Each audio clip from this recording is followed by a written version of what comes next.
My name is Regine Basha. I've been a curator for about 25 years now, working independently. I've worked with institutions. I write about arts. I'm also an educator, and I often work directly with artists on independent projects, and often in collaboration.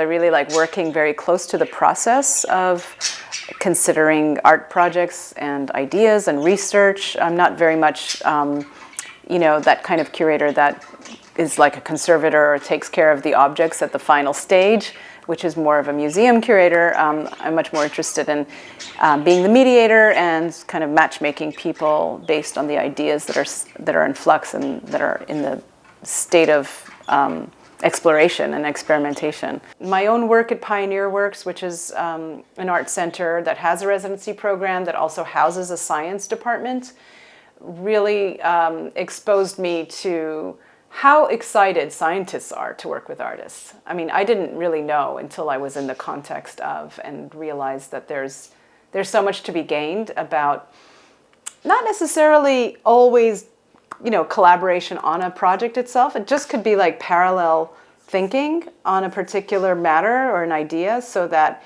each one can arrive at their own solutions towards whatever they're working on. I think it's just rubbing up against each other and exposure that's important. At Pioneer Works, we tried not to enforce anything that was, you can't force collaboration, but you certainly can mingle people. And I would say more often than not, collaboration happens.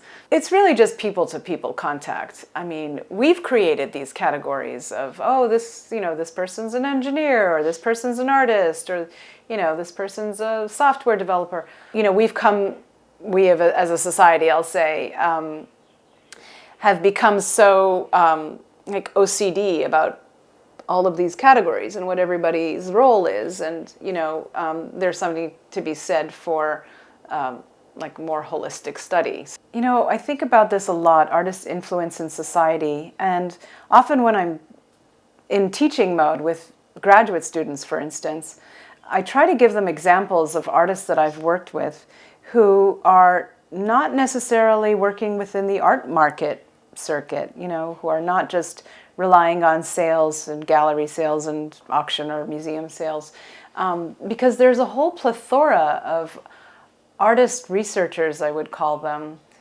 thinkers. They're like our public intellectuals of our time.